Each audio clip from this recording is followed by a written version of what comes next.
2006 میں ریٹائر کیا تھا۔ شوشا کی بات کریں تو یہ بھی PNS شوشا کے نام سے پاکستان نیوی میں کئی سال خدمات دے چکی ہیں۔ 1971 کی جنگ میں اس نے کئی مشن کیے۔ یہ سب میرین بھی ہنگور کے ساتھ ہی سروس میں شامل ہوئی تھی اور فرانس سے ہی خریدی گئی تھی، اور یہ بھی 2006 میں ریٹائر ہوئی۔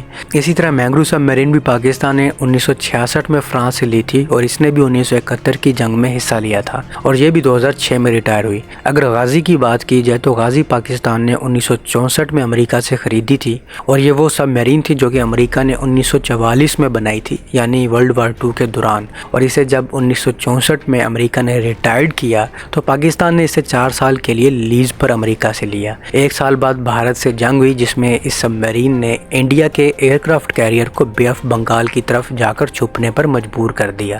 1971 کی جنگ میں 4 دسمبر کو یہ سب میرین بھارت کی سمندری حدود میں مائنز بچھاتے ہوئے اپنے ہی مائنز سے ٹکرا گئی اور تباہ ہو گئی۔ اب یہ کام بھارت کے سمندر میں ہوا تھا، تو ایسے کیسے ہو سکتا ہے کہ بھارت اس کا کریڈٹ نہ لے؟ بھارت یہ کلیم کرنے لگ گیا کہ یہ سب میرین اس نے تباہ کی ہے۔ تاہم جب دنیا اس واقعے کی انویسٹیگیشن کے بارے میں پوچھنے لگی تو 1980 میں انڈین نیوی نے اس کے انویسٹیگیشن کے سارے پیپرز ہی جلا دیے تھے۔ پھر جب پاکستان نے کہا کہ ایک نیوٹرل انویسٹیگیشن ہونی چاہیے، بھارت تب بھی نہیں مانا۔ بھارت کے اپنے کئی ریٹائرڈ افسران اپنی کتابوں میں اس چیز کا ذکر کر چکے ہیں کہ غازی انہوں نے نہیں تباہ کی، اور کئی یہ بھی کہہ چکے ہیں کہ یہ انسولوڈ مسٹری ہے۔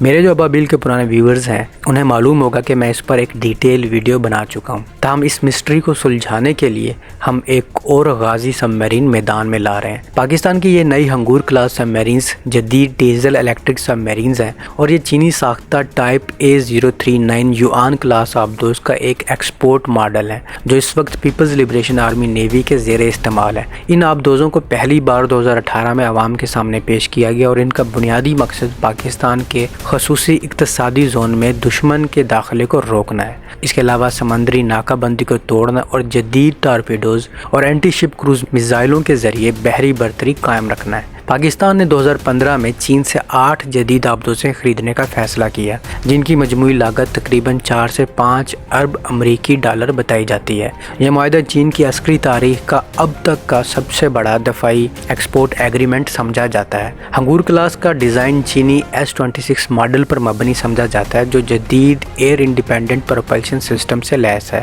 یہ ڈبل ہل آبدوز تقریباً 77 میٹر لمبی اور 8.5 میٹر چوڑی ہے، جبکہ اس کا وزن تقریباً 2550 ٹن ہے۔ اس کا خاص ڈیزائن نہ صرف رفتار میں بہتری لاتا ہے بلکہ شور کو بھی کم کرتا ہے، جو آبدوز کی پوشیدگی کے لیے نہایت ہی اہم ہے۔ اس میں تقریباً 38 افراد پر مشتمل عملہ اور خصوصی آپریشنز کے لیے اضافی اہلکار بھی سوار کیے جا سکتے ہیں۔ آبدوز کا اندرونی ڈھانچہ جدید ماڈیولر ٹیکنالوجی کے تحت تیار کیا گیا ہے، جس سے دیکھ بھال اور اپ گریڈ آسان ہو جاتی ہے۔ ابتدائی طور پر ان آبدوزوں کے لیے جرمن ساختہ MTU ڈیزل انجن تجویز کیے گئے تھے، تاہم یورپی پابندیوں کے باعث ان کی فراہمی ممکن نہیں ہو سکی۔ اس کے بعد چین نے متبادل کے طور پر اپنا تیار کردہ CHD 620 ڈیزل انجن پیش کیا، جسے پاکستان نے آزمانے کے بعد قبول کر لیا۔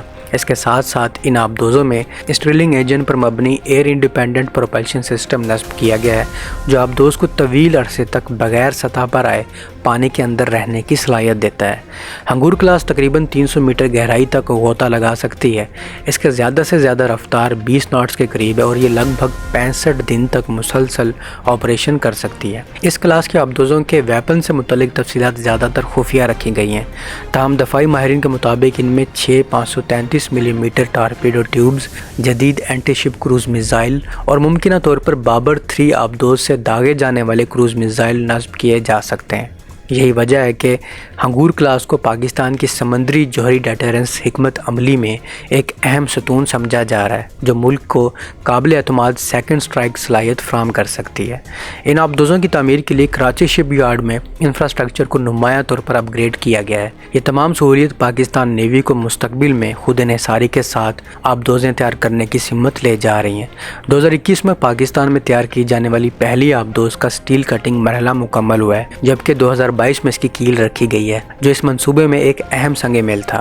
ہنگور کلاس آبدوزیں نہ صرف پاکستان نیوی کی جنگی صلاحیتوں میں غیر معمولی اضافہ کریں گی، بلکہ خطے میں طاقت کے توازن کو بھی متاثر کریں گی۔ یہ آبدوزیں خاموشی، طویل دورانیے تک زیر آب رہنے کی صلاحیت، جدید اسلحہ، جدید سینسرز کے باعث پاکستان کو بحر عرب میں ایک مضبوط دفاعی برتی فراہم کریں گی۔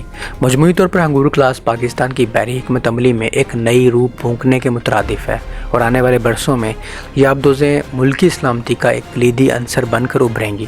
دوستو یاد رہے کہ پاکستان کے پاس اس وقت 5 سب میرینز آلریڈی ایکٹیو ڈیوٹی ہیں اور ان ہنگور کلاس کے آنے سے پاکستان کی آبدوزوں کی تعداد 13 ہو جائے گی اور یہ تعداد پاکستان کے دفاع میں بہت اہم کردار ادا کرے گی اور پاکستان نیوی کی طاقت کو بہت زیادہ بوسٹ کرے گی۔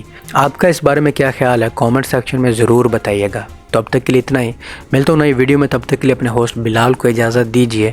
اللہ حافظ۔